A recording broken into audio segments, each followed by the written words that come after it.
때로는 1년이 멀다고 변했습니다. 그런 것이 1960년대 특히 후반이라고 봅니다.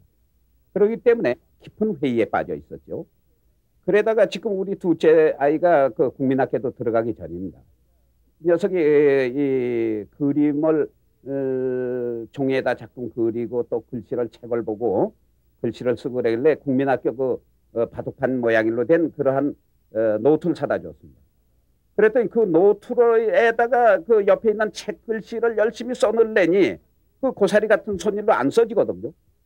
그런데 그걸 암만 써도 제대로 안 들어가니까 그 다음엔 고물로 지우거든요.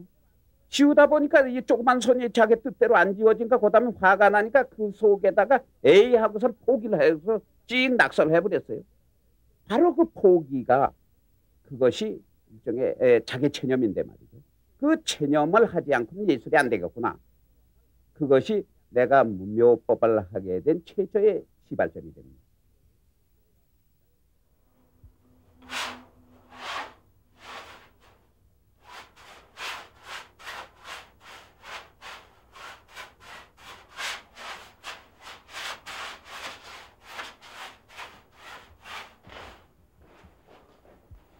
글씨 쓰기에 실패한 아이가 마구 그어버린 선과 그 체념의 손놀림에서 묘법의 발상을 얻은 박사보는 67년 이래 지금까지 20년이 넘게 묘법 시리즈를 해오고 있다. 자신의 그림 그리는 목적과 예술관, 세계관에 딱 들어맞는 방법을 만난 것이다. 요즘은 다른 느낌이 나는 묘법 시리즈를 하고 있지만 묘법이 처음 탄생한 67년부터 80년대 초까지는 지금 재현하고 있는 것과 같은 백색의 그림만 그렸다. 흰칠한 캔버스에 물감을 뿌리고 나이프로 밀고 뿌리고 밀고 그렇게 두께가 생긴 캔버스 위에 젖은 물감과 굵은 연필과의 만남에서 묘법은 시작된다.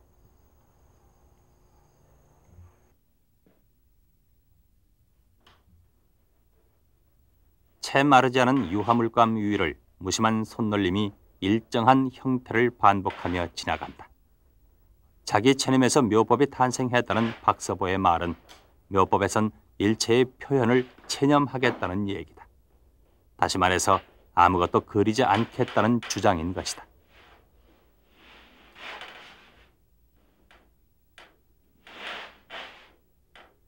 아무것도 그리지 않고 그리는 행위만을 반복함으로써 끝없는 염불의 반복이 해탈의 경지로 이끌듯이 잡스러워진 자신을 비우고 자유로운 세계를 논일고 싶다는 것이 그의 그림 그리는 목적이다.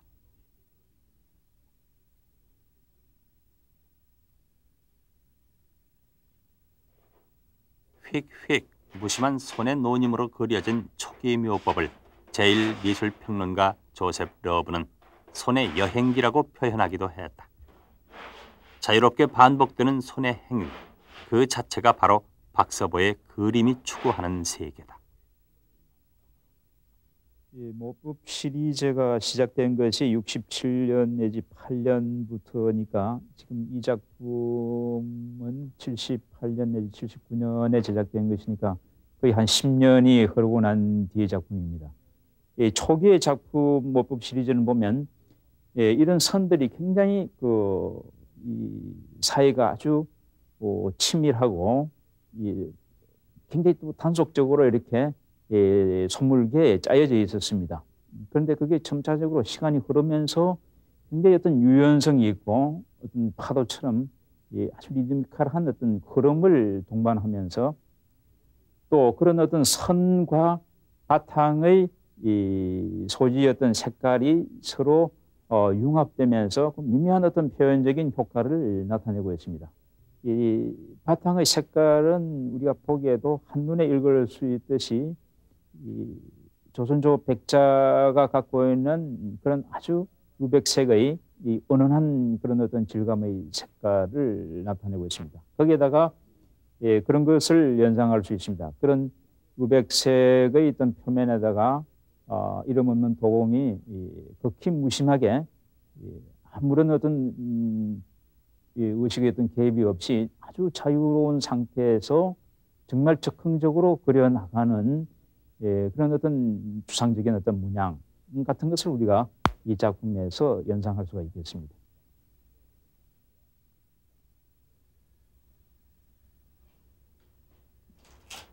(80년대) 이전의 전기 묘법 시리즈는 모두가 백색 그림이다. 아니, 좀 더 엄밀히 따지면 백색이 아니다. 서양의 소독된 듯한 순수 백색의 차가움 대신 박서보의 백색엔 백자의 따뜻한 유백색이 들어가 있고 세월의 고운 때가 밴 듯한 편안함이 스며있는 뭐라 이름 지을 수 없는 색이다. 그의 백색은 색이 갖는 개성, 색이 갖는 표현력마저도 애초에 중성화시켜버리려는 의도와 색을 색으로 사용하지 않으려는 계산에서 비롯된다. 후기에 가서 검정에 가까운 그림이나 황색 그림을 그려도 마찬가지다. 색에는 의미가 없다. 이 점을 박서보 자신은 이미지가 없는 그림에서 색이 개성을 바란다는 건 적합지 않기 때문이라고 설명한다.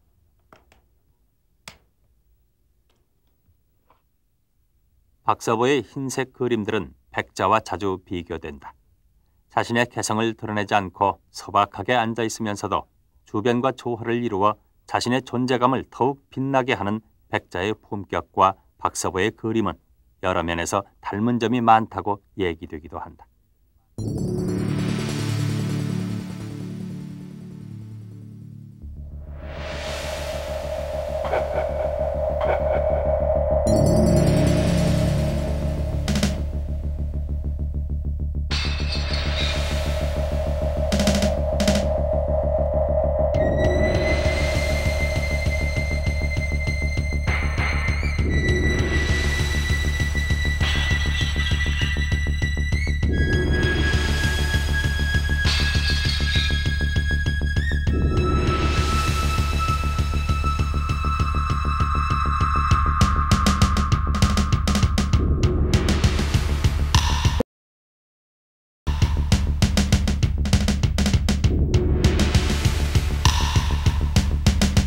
이런 백색 그림을 그려온 70년대 말까지의 12~13년간을 전기묘법 시대라 하고 그 이후부터 현재에 이르는 기간은 화단에서 편의상 박서보의 후기묘법 시대라 부른다.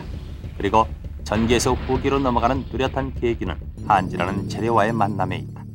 대체로 나도 이제 그 명가의 종이를 많이 썼습니다. 명가의 종이라는 건 예를 들어서 이태리의 무슨 종이라든가 프랑스의 알슈라든가 이러한 세계적인 명가의 종이들을 써봤습니다만 그것이 체질에 도저히 맞지가 않습니다. 내가 표현하고자 하는 행해하고자 하는 일하고 그 종이하고가 영 맞지가 않아요.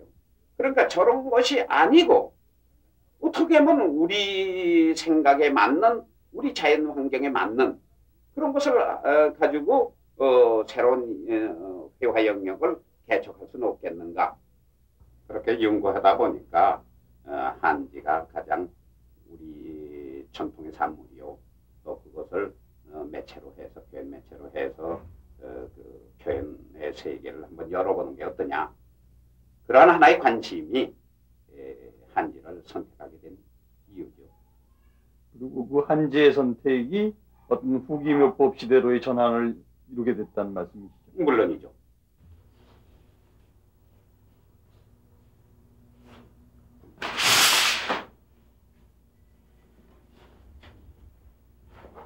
한지의 사용이 가장 큰 특징인 후기 묘법 작품은 역시 캔버스에 한지를 바르는 일로 시작된다. 마포를 팽팽하게 당겨맨 캔버스에 한지를 울지 않게 바르는 일이 결코 쉽진 않다. 많은 시행착오 끝에 익숙해진 손놀림으로 한지 바르기를 반복한다.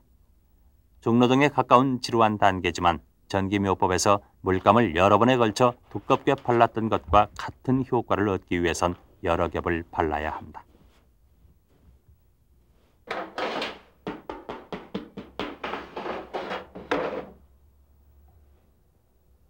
바짝 마른 한지 위에 물감을 칠한다. 전기묘법과 추구하는 세계에 있어서는 별반 달라진 것이 없다.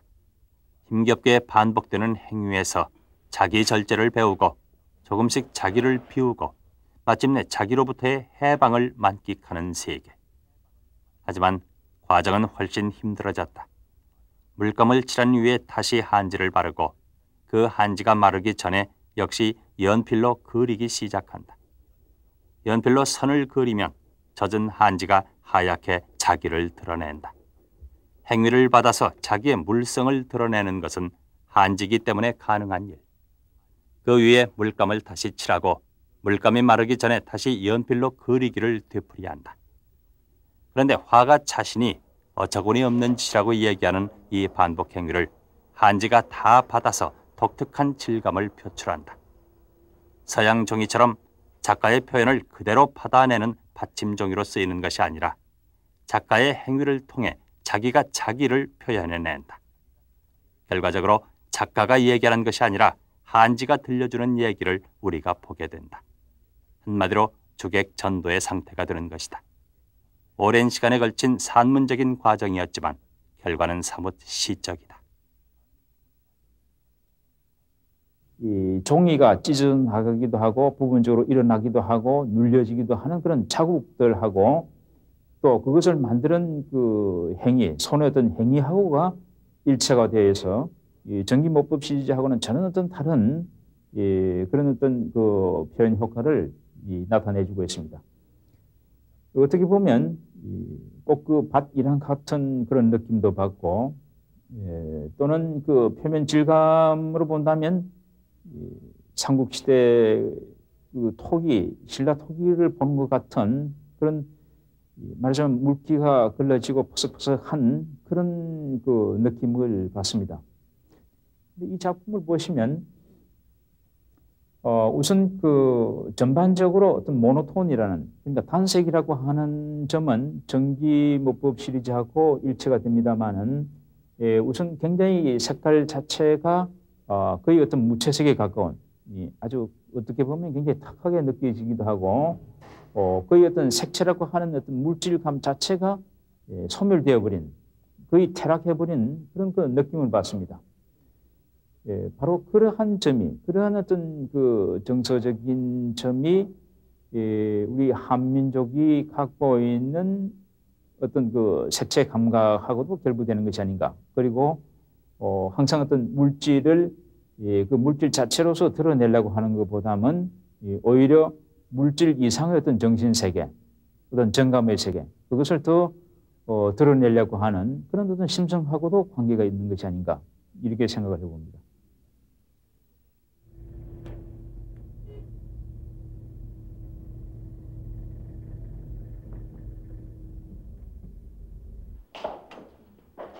그의 작품이 어떻게 생겼는지는 전혀 모르면서도 박서보란 이름 수업자를 화단의 헤게모니 싸움이나 미술 행정과 관련된 보도와 소문 속에서 귀에 익힌 사람도 적지 않을 것이다.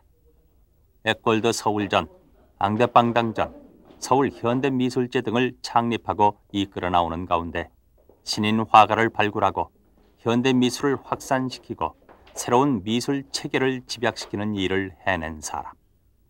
그러다 보니 자연 박서보란 이름은 화가로서보다도 오히려 미술운동가로서 더 자주 논란의 대상이 되었던 것이 사실이다.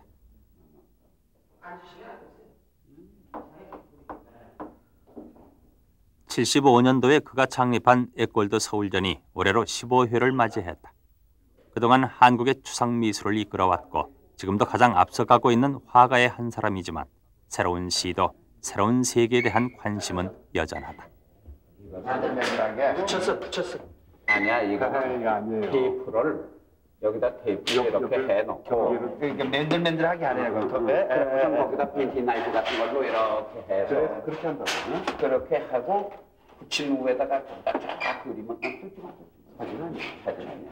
이 바탕이 되는 이 흠겁에는 붓질이 나가지 않게 완전히 차단을 하는 게 얘가 갖고 있는 특징이거든.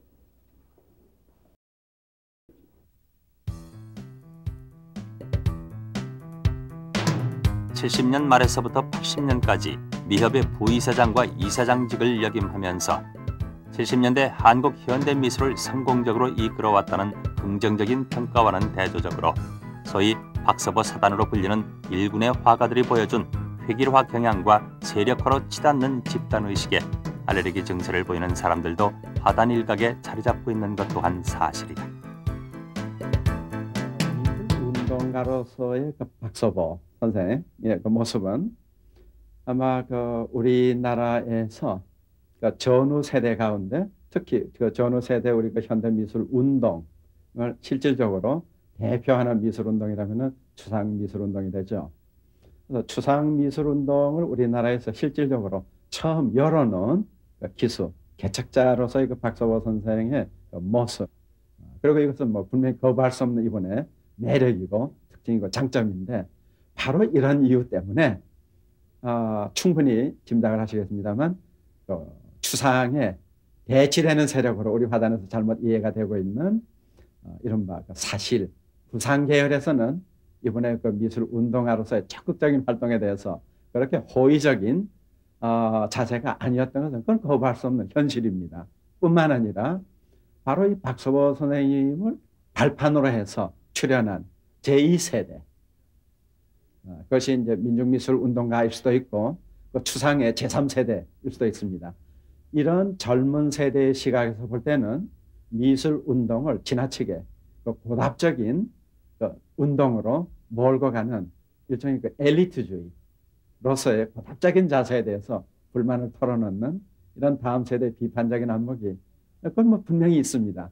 바로 그 점을 열어놓은 것이 저 개인적으로 보기에는 박서보 선생의 미술사적인 하나의 공헌이다. 이렇게 저는 보고 싶습니다.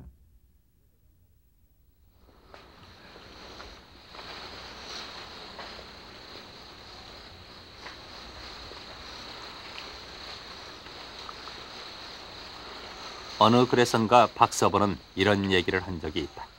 나는 물소리, 새소리, 솔바람 소리, 풍경 소리 이것들을 들으며 잡스러운 나를 해체하고자 한다고. 박서보의 향리 안성에 있는 칠장사.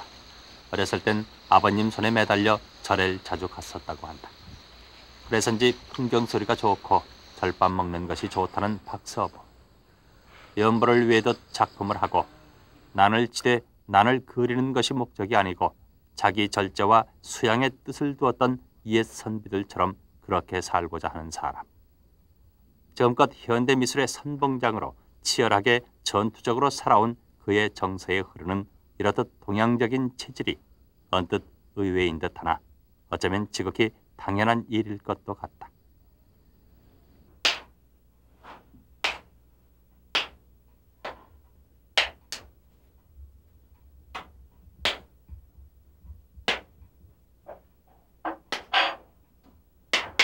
틈이 나면 여기 삼아 가끔씩 해보는 드로잉 작업은 박서보의 또 다른 세계를 보여준다.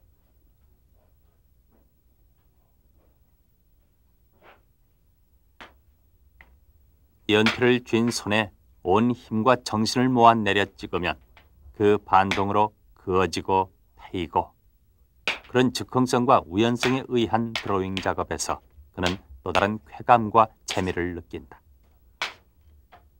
우리 눈엔 그저 연필로 기분 내키는 대로 찍어대는 것처럼 보일 수도 있지만 드로잉 작가로서도 박서보의 명성은 드높다. 묘법과는 또 다른 세계인 드로잉에서도 일체의 표현을 단념하고 있는 박서보는 그런 면에서 어느 누구보다도 철저히 자신의 길을 걸어온 화가의 한 사람이라고 할 수 있다. 내가 알기에는 박서보 씨보다도 더 열심히 그림을 그리는 사람은 보지 못했어요. 우리나라 화가 중에.